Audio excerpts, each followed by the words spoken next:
Council Vice President, we have a quorum. Let us stand for the Pledge of Allegiance. I pledge allegiance to the flag of the United States of America and to the republic for which it stands, one nation, under God, indivisible, with liberty and justice for all. We'll now have invocation by Assistant Imam Ibn Ali Miller from the Masjid Muhammad of Atlantic City.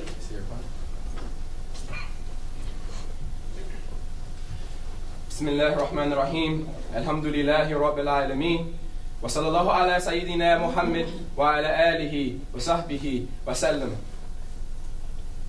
We start with the name of Allah and we praise Him, and we send a complete and a perfect salam on Muhammad sallallahu alaihi wasallam and his family and his companions, and we ask that God protect him and his nation from anything that He feared for them, which is disobedience to God in any way whatsoever. And I ask that all of you are protected as well. And I'm asking God in the sacred month of Ramadan to give myself and to give our city officials sincere intentions. Ameen. Thank you.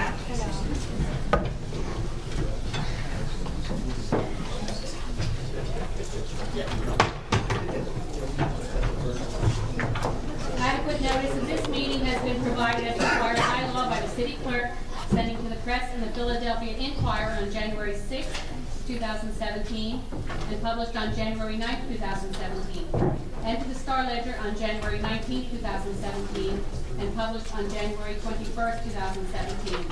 A list of the meetings for the Council of the City of Atlantic City, including notice of the meeting scheduled for May 31, 2017 at 5 p.m.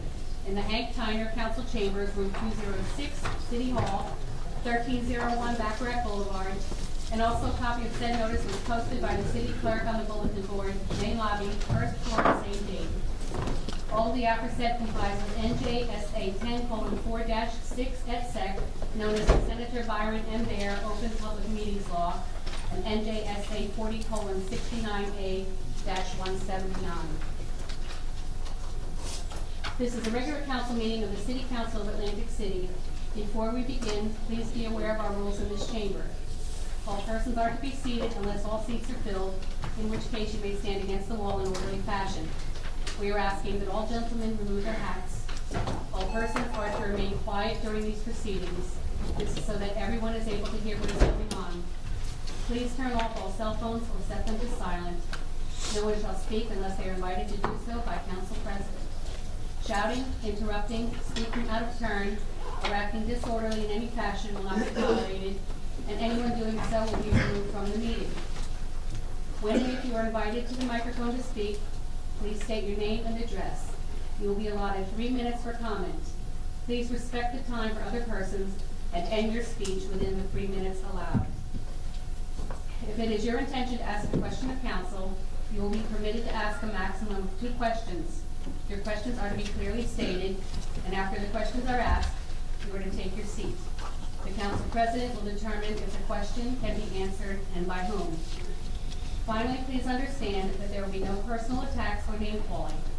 If you do so, your time will immediately be cut short and you may be asked to leave. Reports and recommendations from the mayor. President, Council Vice President, have we any committee reports? Committee reports. Mr. Vice President, planning and development, we have a couple of very important resolutions that I would ask my colleagues for unanimous support if possible.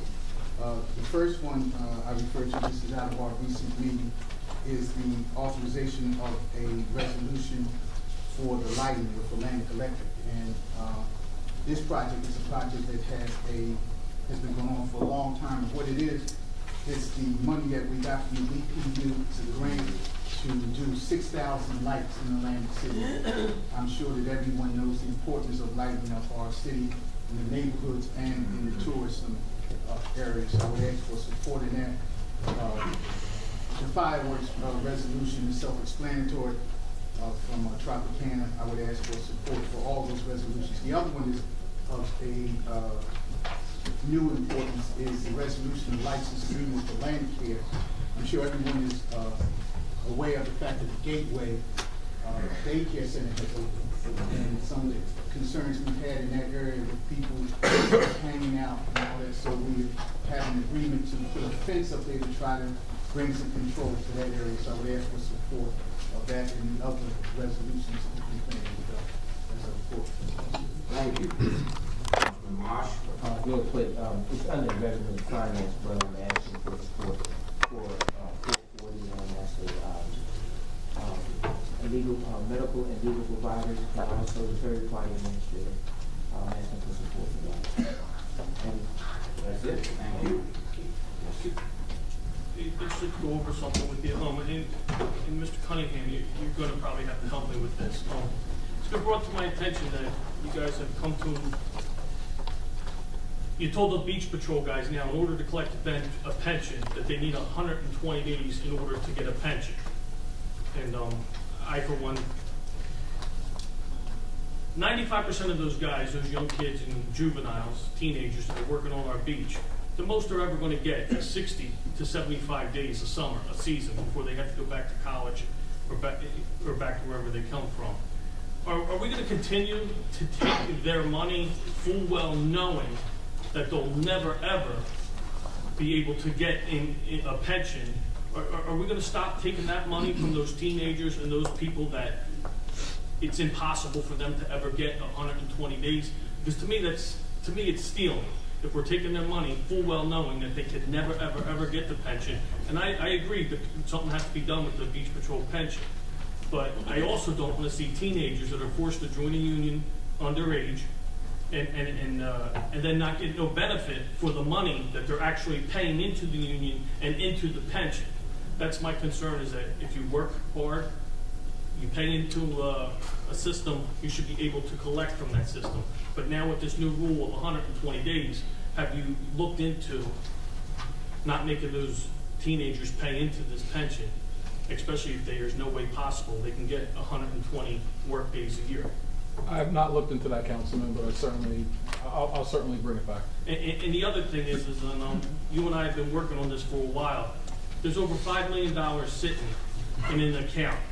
The account is from luxury tax money, and that money is to go for low interest loans to help people buy homes and to fix their homes, home renovations. And it's a low interest loan. It's not free giveaway money, and over sitting at the ACIA. Have we gotten anywhere yet on whether we're going to release a little bit more of that money? It's a proven program that has worked. When you sell your house, you pay the loan back. And that money's sitting there, and there's a lot of people right now that could use that money to A, fix their houses, and where they don't have money, and it's a low interest loan. And B, we have a lot of foreclosures in town. Houses are selling very affordable right now, where we can get people to start buying these houses that are boarded up and become problems in the neighborhood. Where do we stand with that? Councilman, it's still under consideration on my desk. As I've said to you in prior meetings, it is being looked at, but frankly, the Borgata settlement and the selling of that paper and the closing that's scheduled to occur in early June has taken an inordinate amount of time. I personally am probably doing 4 conference calls on that matter a day. Fortunately, we were able to sell the debt for an incredibly attractive price, but because of the commitment that's been put time-wise into that, I have not had a chance to look at the ACIA program, but it's certainly, I think after after the bonds close in early June, I can commit to putting that back onto the radar, and I do understand. Yeah, and I mean, listen, there's a huge team of lawyers working on all this stuff, selling the bonds and everything else, and we have to be able to walk, and chew bubblegum at the same time, basically. Isn't there someone else in your office? I mean, it's not just you. It's way before you that they haven't done nothing with this money. It's sitting there, and it's the people of Atlantic City's money to help them. And my frustration isn't with you, but there has to be someone else in your office. This is a proven program. The program's been going on for many years now. There's not a whole lot to look at. It's, yes, release $1 million, and when you use that $1 million, come back to me for another $1 million when I see how the program works. It's very simple. It's not going to take much of your time. You just have to put it on the agenda that comes out in 2 weeks at DCA. I don't mean to badger you, but It's money that people need, and there's a lot of boarded up homes here where people are looking to buy now, and, you know, we gotta put people back in these houses and get these eyesores over with. I understand, Councilman, but I set the agenda for the local finance board meeting. Nothing goes on that agenda without my personal review. And again, I've been committed to other matters in Atlantic City, spending an incredible amount of time on the city. I can commit to you that after the bonds close, I will, get this back on the priority list. That's the commitment I can make to you. Okay. Mr. Vice Bob, Chair, yes, if I could interject 2 things for the record. At the last council meeting, we talked about Celebrity Corner, and some of the residents had indicated their hesitance about the resolution that we were about to consider. And we pulled it, and Councilman Chan, my colleague, met with the owners and met with the residents, and they came to a consensus. And I just wanted people to know that's why it's back on this week with Celebrity Corner. And it's my understanding that they have reached a consensus. The second thing I wanted to say, Resolution 443 is with Songbird Entertainment. I just want to put on the record, Mr. Chair, that we're going to ask him to come to the next Planning and Development Committee meeting because he's tied up some dates, and that's good. But the bad part about it is that he has not produced a show yet. We want to address that, and we want to make sure that Shows the are city... being announced right now. Wait a minute. yes, please, sir. Sorry. What I wanted to say is that we want to make sure that anyone who does business with the city keeps to the letter of the agreement that we've set up. And we set up an agreement, and you had some dates, and you didn't, for whatever reason, consummate those dates. So what I'm saying for the record is that I'm going to ask my colleagues to support this amendment, but going forward, we want you to come back to planning and development, and we want to see something definite and concrete with the dates going forward. The dates in Atlantic City are too viable for us to time up for anybody. It's not personal. It is us making sure that we do what's best for the citizens of Atlantic City. And the summer season, which is invaluable. So the dates have to be consummated. Not just you, anyone. That has to be how we look at planning and development, how we look at the revenue side of it. So I wanted to say that. Hopefully, my colleagues will accept this amendment. But going forward, if you have dates, the dates have to be consummated. Not just you, let me rephrase that. If anyone has dates that the city ties up to have a program, they have to come forward and they have to produce. If they don't produce, we have to go another way. Thank you, Mr. Thank you. Bob, see. Communications and petitions are listed on the agenda, will not be read into the record. Council Vice President, that brings us to public comment on good and welfare. Yeah.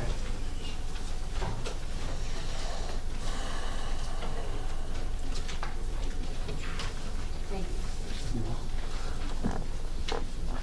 you. Mike Silvano.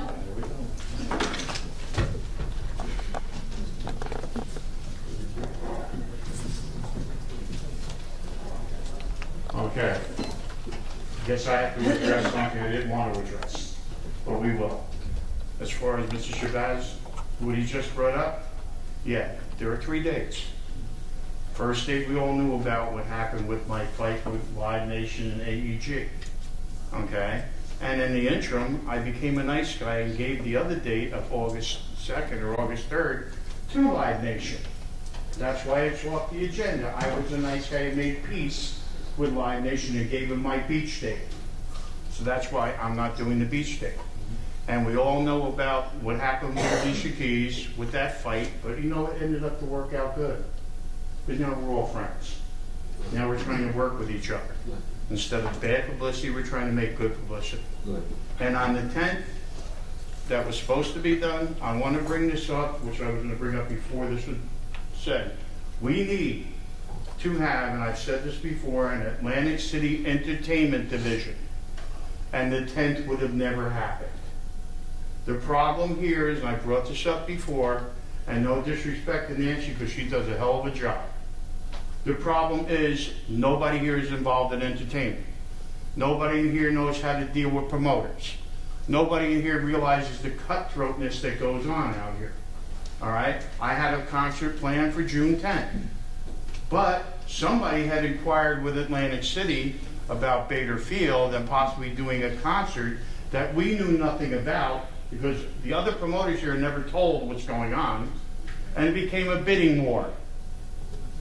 This artist wants 10,000. Oh, but the other guy called me for around the same time. I want 20,000.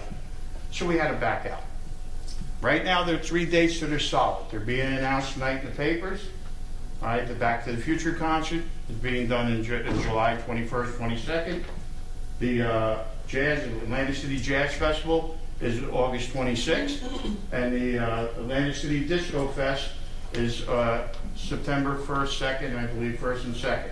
They're signed, sealed, delivered. There's other dates that we have that we're going to discuss with Nancy, but we need council, please think about this. We're losing money. The promoters went to Wildwood.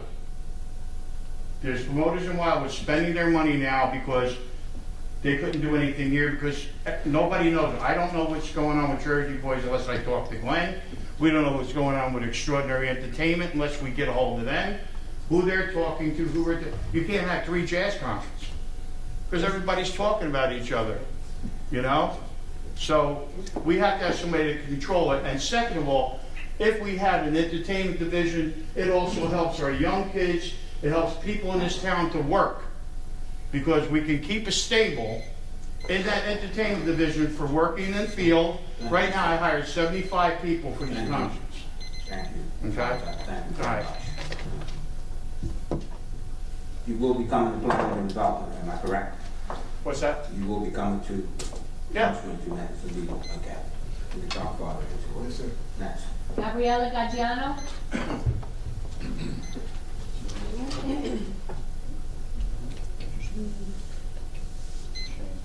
Good evening, Councilman. My name is Gabriela Gaggiano, and my father, Domenico Gaggiano, has owned and operated Celebrity Corner on Montpelier and the Boardwalk for the last 27 years. In that time, he has seen the best and unfortunately the worst of Atlantic City. The best being a lively and active boardwalk with a bustling casino close to his restaurant, and the worst, where that same casino is completely blacked out, its beach bar boarded up, its entertainment non-existent. The worst is now. We are trying to get through some of the most difficult times on our end of the boardwalk. Tourists are scared to walk on our end, unsure if they will run into a bum or a prostitute, without any incentive to travel south of the Tropicana Casino. The future of our boardwalk is completely dependent on persistent small business owners, like my father, who are visionaries that still, after years of only darkness, see light in our boardwalk's future. We will not allow a small group of negative, mean-spirited citizens to hold us back. We will continue to move forward and work with you, our councilmen, to make Atlantic City the fun, bustling, glamorous hotspot it once was and will be again. Thank you and God bless. Thank you very much. Thank you. Stephen Tabi.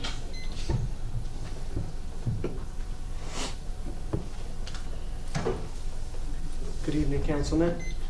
I would like to start by commending the city for entertaining this license agreement with Celebrity Corner, in which, as stated at the last meeting, this space will provide a beautiful amenity for the residents, tourists, and patrons, and specifically the residents of Ocean Club Condominium of all of Atlantic City. This space will generate desperately needed revenue for our city. Unfortunately, while we only see the positive aspects for future growth potential in our great city and boardwalk, we are constantly under siege by the Ocean Club Condominium Association, making it extremely difficult to successfully operate and manage our current holdings. I would like to put on record that Celebrity Corner is under the jurisdiction of the state and city alcohol beverage control and has never broken any laws or been found guilty on any charges in all 27 years of its operation. In closing, I would also like to add that my family is the only business and property owner at that end of the boardwalk still investing in an area that has been extremely downtrodden since the closure of Atlantic Club, and we are struggling to keep our head above water. Thank you all for your time. Thank you, sir. Thank you. Joseph Palillo. Hello. Thank you. Joseph Palillo, Atlantic City. I'd like to find out, without it being a rhetorical question, as to who fixed the clock. That's remarkable that the city did something. Or was it the state? Did the state fix the clock? Who fixed the clock? I did not, Mr. Palillo. It's working. I appeared here in January, and I appeared here in March, and I'm back in May. I was told to sit down and I'd get an answer to my question. I never got that answer. Mr. Stinsman said he was going to email Mr. Ward and find out if Powys and resorts have are using our aquifer water with wells and not paying for the water. I'd also two real good questions. I'd like to know if council would vote 9-0 for the residential 2% property tax pilot program for the residents and property owners. Because everybody else that isn't paying at all, or 2%, is making millions, and we're living on fixed income. No money. $2,000 a month. I mean, a quarter. Comes down to $700 a month. Okay? So I'd like to ask council, would you foster an ordinance, because you voted for the other pilot program and you didn't protect us? The second one would be, did the mayor sign the water petition? And I'll sit down and see if I get any answers this month. Okay, when we have a seat, we'll start with the mayor and answer that question. Absolutely. Yeah, sure. Okay. Thank you. And the question for Mr. Stinson, if you have an answer. I forwarded the. Mr. Polo, turn around. I forwarded the answer No, you have a seat and he's to talking Paul. to So you. if you want to go on, I'll find the email so I can quote the All right. word. He's going to find the email for you, and we're going to continue the meeting, and when he gets it, you'll get your answer. Okay, sir? Okay. Mayor's question? Did he say? Absolutely. You signed it? Absolutely, I signed it, yes. Thank you. Okay? Yes. Tom Corkin.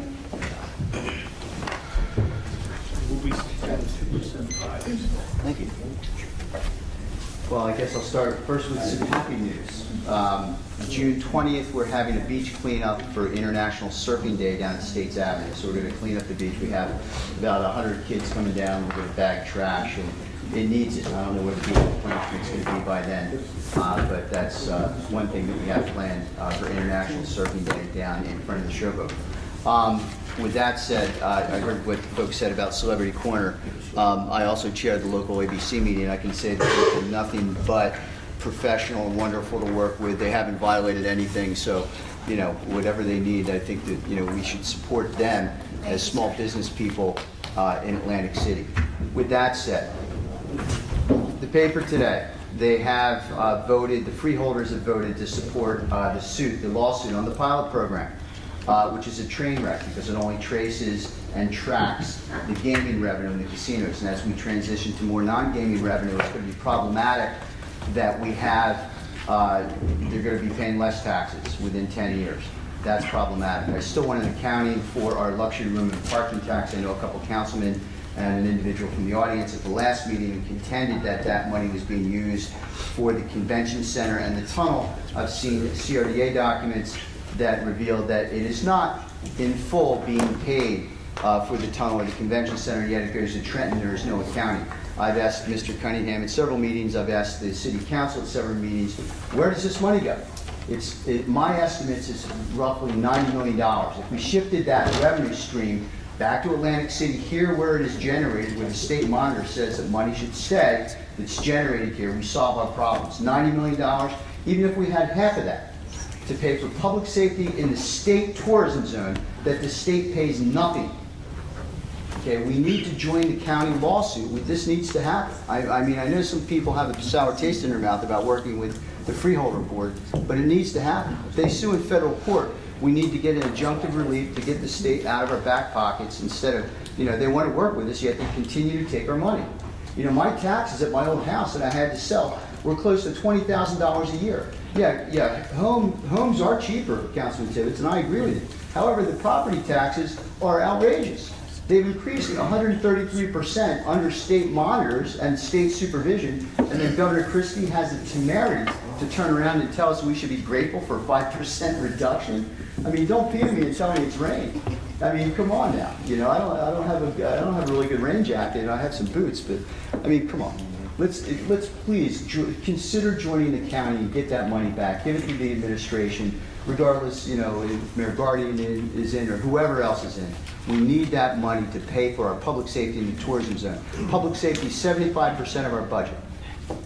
Okay, is that true? So that resolves the problem, lowers property taxes in Atlantic City and the county almost immediately. Thank you. Thank you.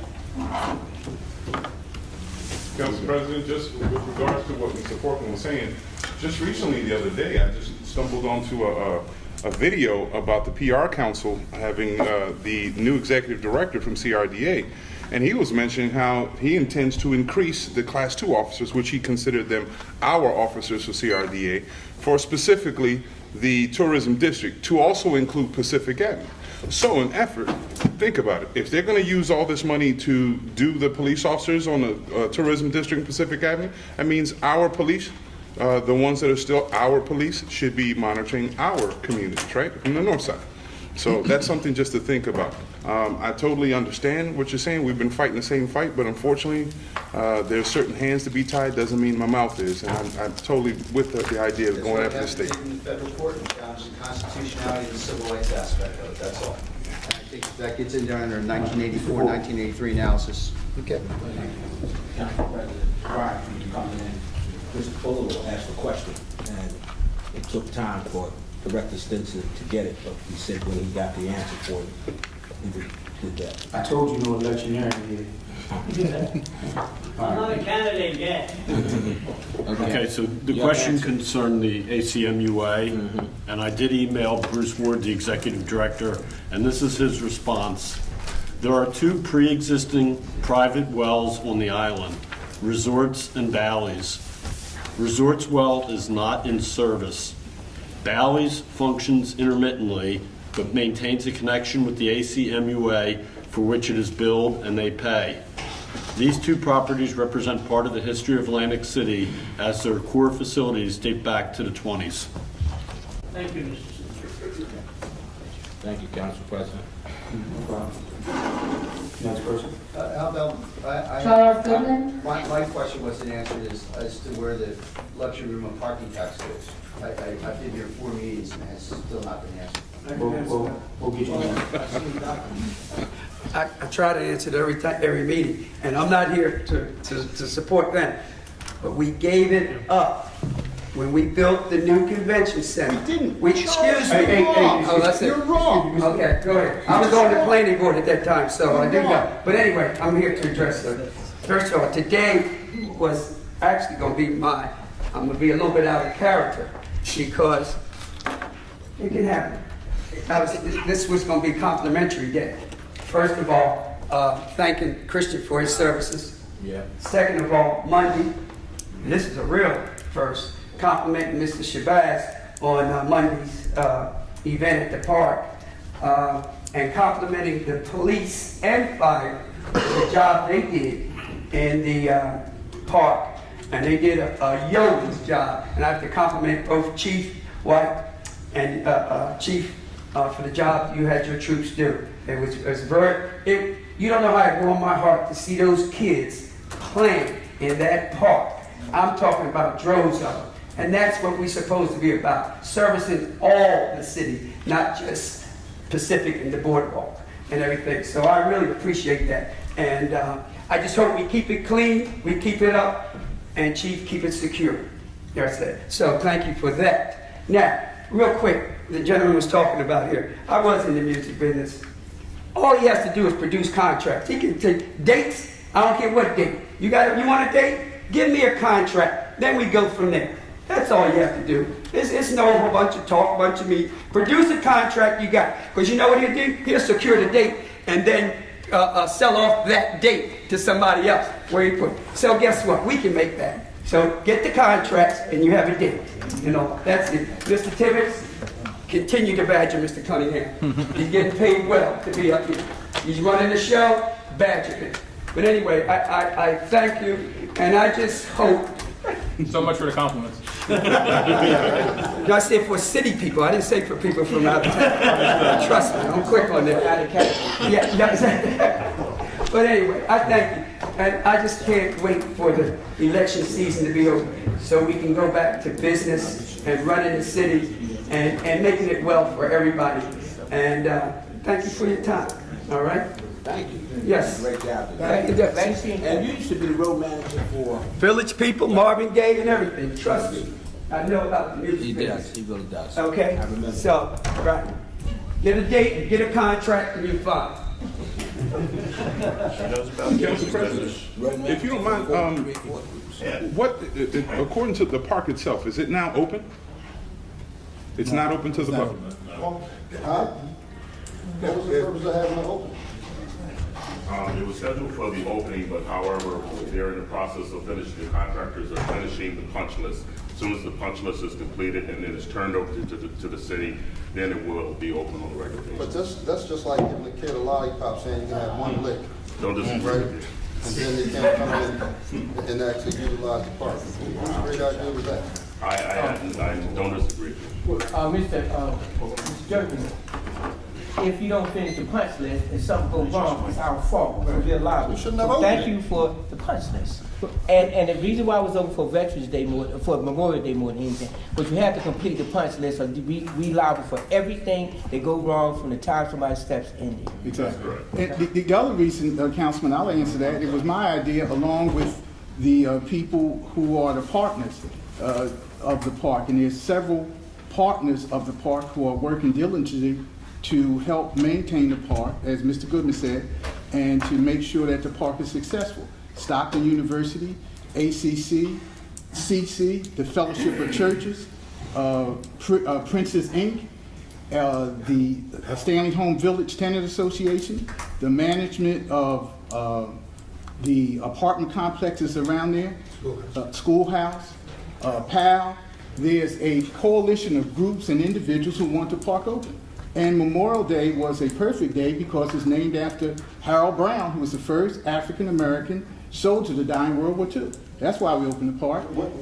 And we opened the park because, as the gentleman said in the newspaper, Mr. Belgrave, who was a teacher, he said that the opening of that park was the most consequential thing in his life.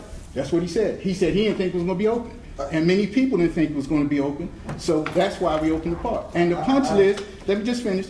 The punch list that the director talked about is a standard operation for any procedure. Mr. Tibbetts can tell you about that in construction. And the punch list is rapidly being diminished, and the park will be open very shortly. All I want to know is when will the little people be able to enjoy the park? Well, let me say this, just for the record, they've already started. They climbed the fence. Right, that's my point. And they're already in the park, so the kids, that's where we are liable for it. But my point is, when will the little people be able to enjoy the park? Mr. Bob Preston, who works for planning, is actually overseeing that, Councilman. I'm not involved in that. However, I would be informed that it would be shortly. I like that. Who's overseeing the Chelsea Heights baseball field? Or the grass turf now? Because the whole infield is one complete grass turf now. There's no infield. The weeds have grown so high. The entire infield, it's dirt, is now grass. Who oversees that? Preston too? No, Preston is not overseeing that. However, as you know, we've just come into the summer. We've just set up our regular maintenance for the parks, and we are working on a council. The entire infield is solid weeds, solid. There's no dirt left. I understand. We are working on it. Might be able to get a great partnership with the Rutgers College Department, because it's a whole new habitat. Look at the toxic waste dumping we spray. There's so much spraying. We're hoping that the park can be open soon. It went really well. Monday was successful with the children. It was a beautiful thing to see the children play in that park.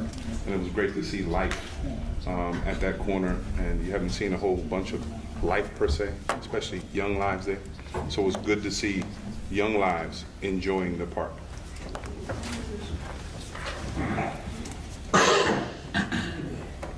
And it's the state's fault.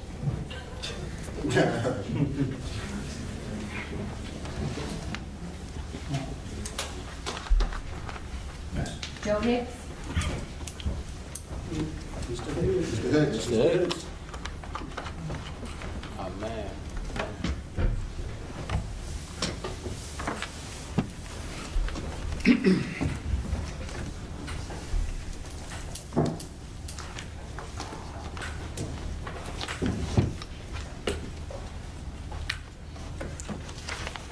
President, Council, and residents, it's more than a pleasure being here today.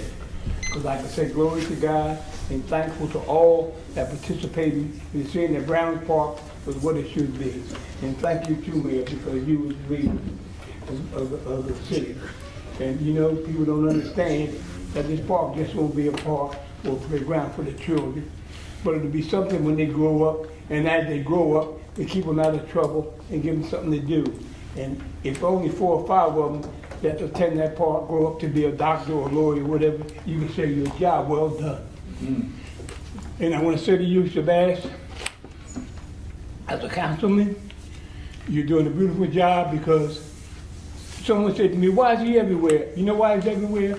Because he's in Ward 3. He's supposed to take care of everything that happens in Ward 3. He's supposed to be there. And if he's not there, I would knock him upside the head and find out why he's not there. And I think some of the other councilmen should do the same thing. Maybe they don't have too much going on in their ward, so there's not too much to speak. But thank you, Shabazz. Thank you, sir. Thank you.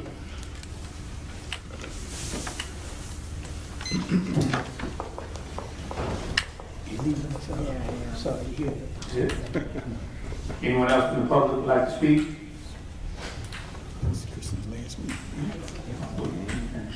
Then he's off in greener pastures. Greener mean money. Yeah, need money, yeah. Right. Hopefully. Good afternoon, Council President, council members.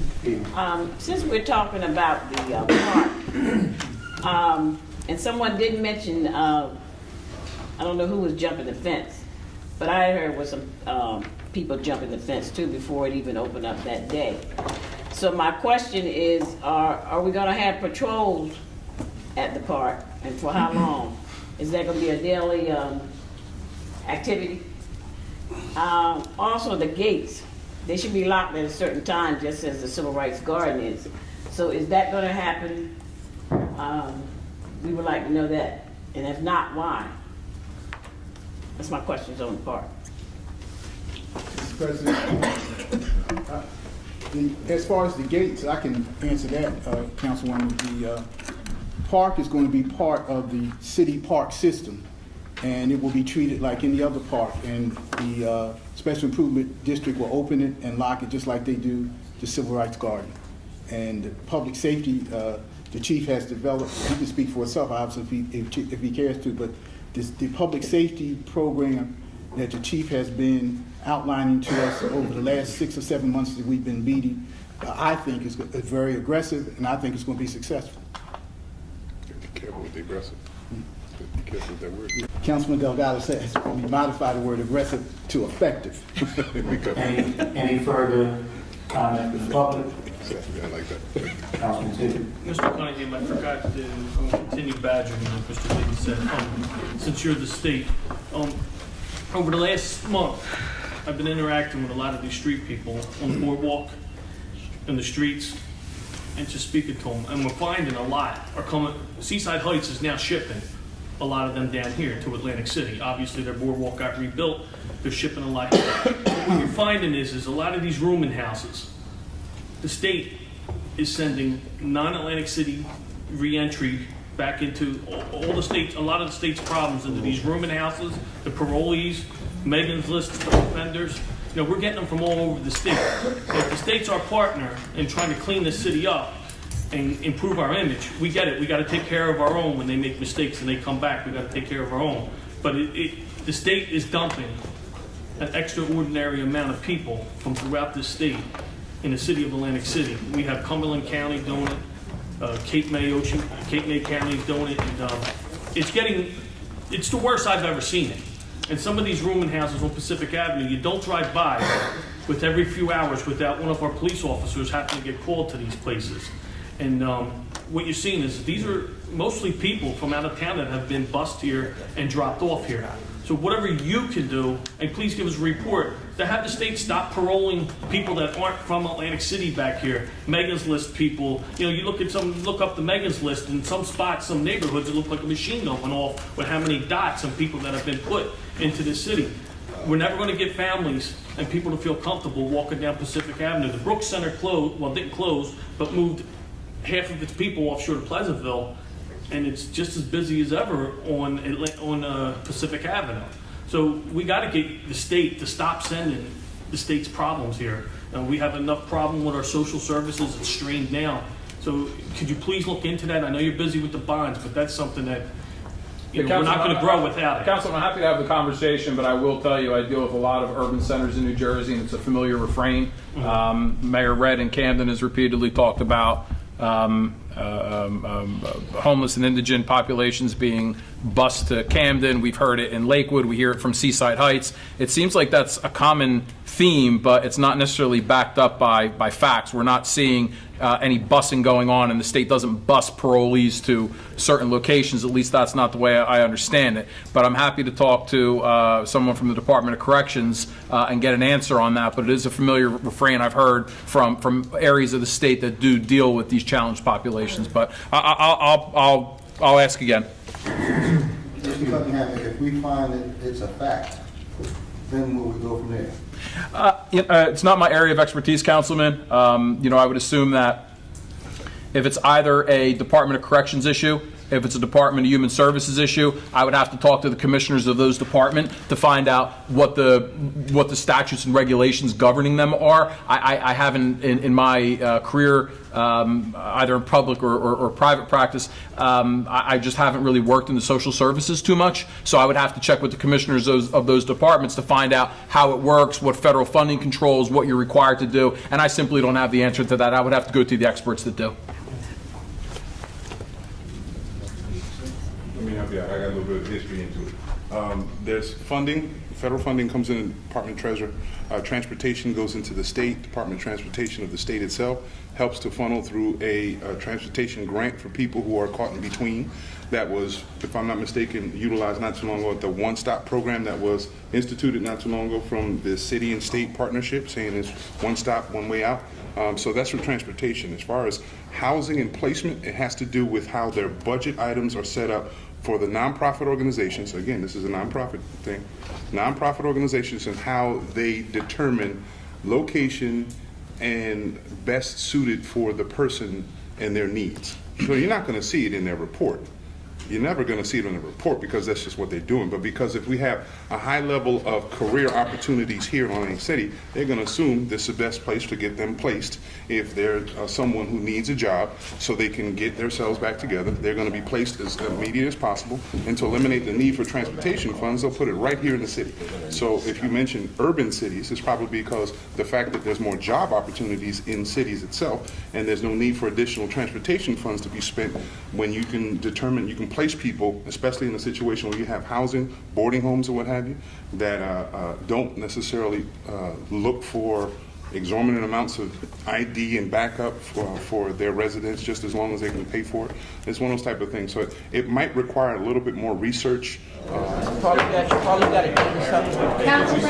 back on the record. We have ordinance 12 on second and final reading, and this is an ordinance to transfer 101 Houston Avenue to OCEAN Inc. for the construction of new single-family homes in connection with the city's first-time low-income homebuyer program. Move it. Second by Randolph, second by Marsh. Anyone from the public like to speak? Seeing none, public portion closed. Comments, discussion? Seeing none, call the vote. Chang? Yes. Delgado? Yeah. Gilliam? Yes. Marsh? Yes. Randolph? Yes. Shabazz? Yes. Tibbet? Yes. And Small. Yes. That's 8 in the affirmative. May I have a motion to group ordinances on first reading and resolutions? Move it. Second. Moved by Randolph, second by Marsh. Movado. Pass. Shabbat. I'm all right. I'm good. Mark. Good. Shannon. I just want to co-sponsor 322, please. I want to pull 322. I just have two questions. They're not bad questions. I just want to find out. Nothing. Never mind, don't pull it. It's good. Any sweet call vote. Wait a minute, Mo. Delgado. Oh, he's down. He's good. Down? I'm down. Uh-oh, watch out. 451 for discussion, and 450 for discussion.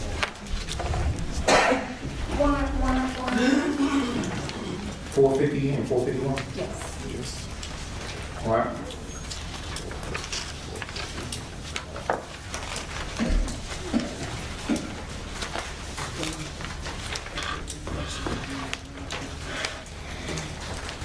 Okay, so we will be voting on first reading ordinance 8A, and this is an ordinance amending Chapter 57, regulating job titles in the city of Atlantic City. Resolution 322, 422, 443 is amended. 337, 338, 339, 440, 441, 444, 334, 335, 336, and new business resolution 340, which is rejecting all bids for IT consultants. Hey, Mo, which one is that? I got it. These are Atlantic here and On your, I highlighted it in yellow. It says 550 and 551. It's actually 450 and 451. the lights on. Planning and development. You don't have that? She made it. It's extra fancy now with the yellow. I wanted it to stand out. Council President, while we're waiting, did the state move on the rolling chairs? I think Jesse pulled that. Till June No. 14th. Did the council state meeting. move? Yes. Yes, I sent a letter yesterday moving on the rolling chairs, and that was sent to the administration. I believe, Council President, you likely received that yesterday. I'm not sure what time it went out. It might have gone out late in the day. Yeah. Under what? So that's done. Under what? Under what? Why? Like, what's up? Why? Because you had license agreements that were expiring. Those license agreements were expired. We had representatives speak with Councilman Kurtz after his meeting with the rolling chair operators, and the amendments that were proffered were not acceptable to us in terms of risk to the city. It was as much financial benefit to the city and elimination of potential cost to the city through risk, because the license agreements were expiring and the proposed amendments would not open the process up to new operators. So for that reason, with Councilman Kurtz not advancing second read of the ordinance, we acted and sent that letter. And as I said, it went yesterday. I don't recall what time, but obviously we can provide copies of it. So I just have one statement. It's like, forget about our input, as if though, when we have no clue as to what we want and how we want things. I disagree, Councilman. We sat, I mean, not myself personally, but Councilman Kurtz was consulted. His input was solicited. His viewpoint clearly was taken into consideration, and he was notified and sent an email back saying, thank you for, letting me know. But I think input certainly was solicited, so I do disagree with you on that point. Well, Mr. Cunningham, I'm going to have to disagree with you because Mr. Kurtz is one council member, and the object of each council member on each committee is to gather information and then to give out the rest of the information. It passed 8-1 on first reading, and Councilman Kurtz was preventing it from coming for second reading.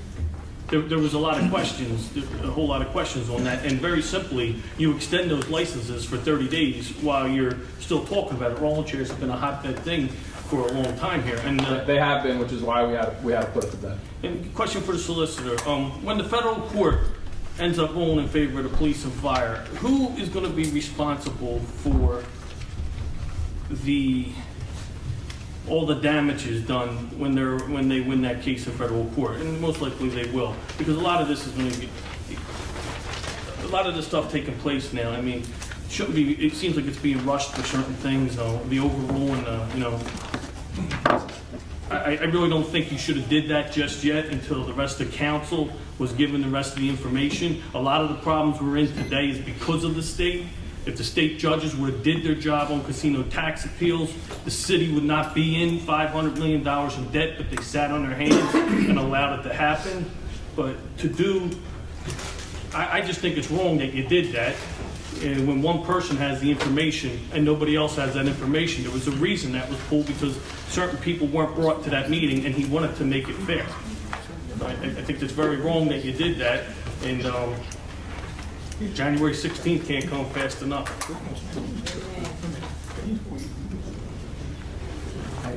Anything else?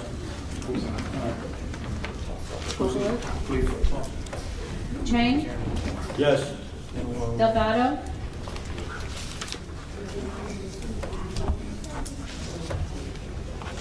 Yes. Gilliam? Yes. Marsh? Yes. Randolph? Yes. Shabazz? Yes. Tibbet? Yes. And Small. Yes. That's 9 in the affirmative, and the only, no, Eight. 8 in the affirmative, and the only exception is co-sponsor resolution 322 by Councilman Chang. Now we have resolution 450, and this is a resolution authorizing the execution of SPL tariff light emitting diode street lighting. Move it. May I have a motion? Second. May I have a motion? Move it. Gilliam. Moved by Gillian, second by Shabazz. Council President, I asked this to be brought up for discussion because I know the discussion took place some time ago about increasing lighting, and the type of lighting that was suggested to be beneficial to the city, and the breakdown itself concerned a tariff lighting. Tariff lighting is a fee-based unit that can be measured in certain ways. My concern is once this grant is consumed, who will be responsible for the fee? And then secondly, do we already have an idea, or do we have a map where these lights will take place? Because there's some areas that deserve lighting that have been left in the dark for way too long in our residential area. I can speak to that, Mr. President, because I've been working on that in planning development, so can my colleague. The answer is yes, there is a map. We went over with planning and development, and the same concern that you have echoed, Councilman, we echoed that with regard to the residential areas, and they will be addressed. And I would just, the urgency about this resolution is the Lansing Electric and the police department and our departments are ready to go. If we can get this moved, we can start in late July or early August to start doing what we have been trying to do, is get the city lit up. And I can assure you, and you can, the planning office, you can see tomorrow, we've targeted residential areas along with the areas that the tourists frequent. Okay, because I'd like for us to, the tourism district, there's lots of funding that's been allocated for the tourism district because the state of New Jersey is responsible of the tourism district based on legislation. I think the state itself should step up a little bit more and dig in your pockets to find out about that, because that's a public safety concern, which also echoes the concepts of having some of the funds that have been allocated from root and tax and what have you for the said bonds, that we could do that for public safety, which lighting is concerned. The tourism district itself also includes some avenues coming in and out of the city, which is also residential, and those areas also deserve the lighting. I truly agree that our lighting here is not necessarily beneficial to us, and I think moving into a diode or the LED lights is going to be helpful. But if we allow this to be manipulated just for the benefit of the tourism district, we're going to have more darkness in the areas that we don't deserve. Because we have areas like Venice Park that, because of Sandy and the storms that we've had, lights had to be removed because of car accidents. Things have happened. We have accidents right off of Route 40 consistently because of lighting issues right there. We should work with an exchange as far as the county's concerned with that road.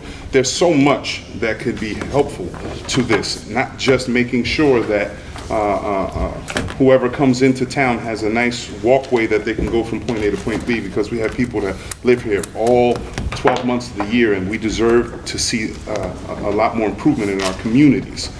Not necessarily, I'm going to always prioritize our communities on the north side before I will the casinos in the tourism district. Councilman, I agree with you 100%, and that's what we have articulated in the meetings with Guy Patinga. That's the gentleman's name from our department.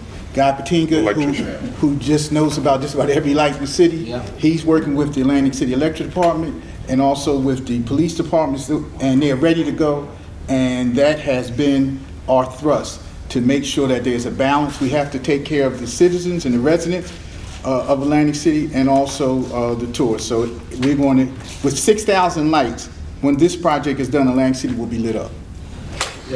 What I did, I went and talked to Guy myself. He'll give you a personal conversation on how it will be done, how, where it will take place at, and I'm looking forward to it. Hopefully, with all the break-in in recent days and months, that we're going, this will provide enough adequate lighting for residential area instead of the tourist district. People are scared.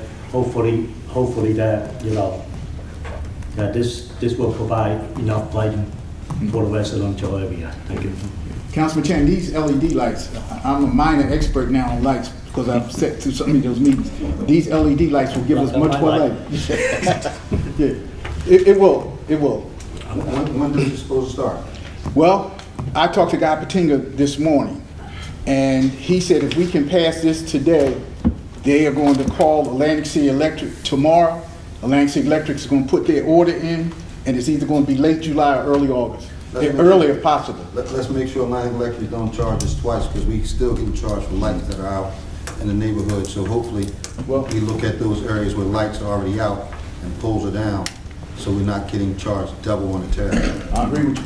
I think it's also a good opportunity because we've had issues before with the light poles. Right. The catalog of light poles and Atlantic City Electric was quick fast to say that, no, we don't own this, the city owns this, and there's always a versus, us versus them when it comes to lights, light poles, the vicinity, the usage of the light poles, and things of what have you. So to have a catalog would actually being able to identify who will be responsible, and we can hold more people accountable for it. Plus, it might give us a good view of how this grid is working, because I understand there's a break in the grid in the way things have been, and it's been broken into and restructured in a manner to allocate for the Uptown new energy center and the one off of the Pike. Those energy centers themselves being able to funnel electricity, and also the Atlantic County Utilities Authority and their windmills being able to tap in and out of the grid itself. So this also helps in developing an understanding of how the grid is and where we need to go forward. Well, Councilman, that's one of the things we hired, and I say we, the city, hired a consultant. And the consultant work, that was one of the provisions of the BPU giving us the $2 million. We had to have a consultant to do the things that you and the councilman talking about in terms of identifying where the lighting up was, where the lighting should be, and that has been done. And that is where we're at now. They have identified where the light should be with our input from the committee with regard to having a strong emphasis on the residential area. And as soon as we pass it, they can get going. And in addition, I've talked to Ken Mosca at Atlantic Electric, and he'll be willing to come in periodically and give us updates on where they're at. Yes, sir. Did they tell us how much we're going to end up saving off of that? Councilman, he did. I don't want to quote the figures off my head. I can get that for you, but they did give us a breakout of how we'll have a higher efficiency with the lighting and how we'll save. But I don't have those figures offhand.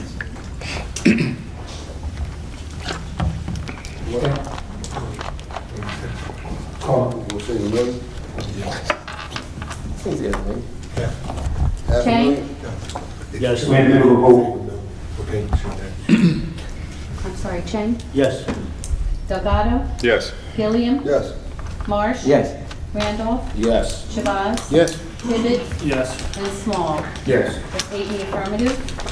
You think we can get some LED lights in here? We have resolution Is this building- 451, and this is a resolution authorizing a license agreement with Atlantic Care. Move it. Second. Moved by Shabazz, second. Randolph. I brought this up again. I just wanted to ensure that I had all the details with regards to this agreement with Atlantic Care. We've had agreements before with Atlantic Care, but Atlantic Care chose to remove the the birthing station, choosing to do quite a lot as far as the corporation. I just want to be certain that we're comfortable to find out what the benefits are of this agreement. Because all it is piecemealing. There's little chips in here, chips there, and that's a major corporation that houses a lot of individuals that seem to want to service the city, but I don't know, just... Councilman, if I can, the difference here is that we have a gentleman who is very sensitive to the community who has been heading this, and that's Darren Clinkscale, and he is here. He's been working on this project, and before Director Turnick left, we ran this through the committee, and I think that you'll see a higher level of compliance with regard to Atlantic Care, and this project is really needed. As we all know, the daycare is open, and we need to do everything we can to secure that area before those babies get in there. Well, I'm also asking is because if these are independent corporations, so these are entities that are independent themselves and have no obligation to us, why are we extending additional funds for these corporations? They spent quite a lot to beautify this building. No, Atlantic Care is going to pay for this. This is not our funds. Atlantic Care is going to pay all the funds, and Mr. Clinkscale is here to second that if you need to. This project is not going to cost the city anything. Okay. There's no, okay. No residuals, funds for the no city. going out? No, sir. Nothing additional, no cost for fixing of the gates or No fences? cost. No, sir. Okay, and these are child-friendly fences, not like the ones we have over at the Browns Park? We are addressing that also. Addressing it, gotcha, okay. All right, cool, thank you. Chang, Yes. Delgado, Yes. Gilliam, Yes. Marsh. Yes. Randolph, Yes. Shabazz. Yes. Tibbet, Yes. and Small. Yes. 8 in the affirmative. We now have executive session resolution, which is amended. And this is A, Costigan versus City of Atlantic City Workers' Comp. B, McDevitt Workers' Comp. C, S. Ragland Workers' Comp. D, J. Robinson Workers' Comp. And amended to add E. Mooney for discussion. What, may I have a motion? Move it. Second. Moved by Randolph, second by Shabazz. Call the vote. Chang, Yes. Delgado, Yes. Gilliam, Yes. Marsh, Yes. Randolph, Yes. Shabazz. Yes. Tibbet, Yes. and Small. No. 7 in the affirmative, 1 in the negative. About how long? No longer than 15 minutes. Okay. Yeah, I'll keep on thinking it was tonight. I feel like 9 o'clock. All right, back on the record. Council President, we're back on the record. We have 4 resolutions after executive session. We have 446, and this is settlement for Costigan Workers' Comp. 447, settlement for McDevitt Workers' Comp. 448, Ragland Workers' Comp. And 449, Robinson Workers' Comp. Mr. President, I make a motion. Make a motion. Moved by Shabazz. Second. Second by Randolph. Chang, Yes. Delgado, Yes. Gilliam, Yes. Marsh, Yes. Randolph, Yes. Shabazz. Yes. Tibbet, Yes. and Small. Yes. That's 8 in the affirmative. Motion to adjourn. So Make moved. it. Second. Yeah, first place. Yeah, you want 20? Yeah, who you play? Let me know, man.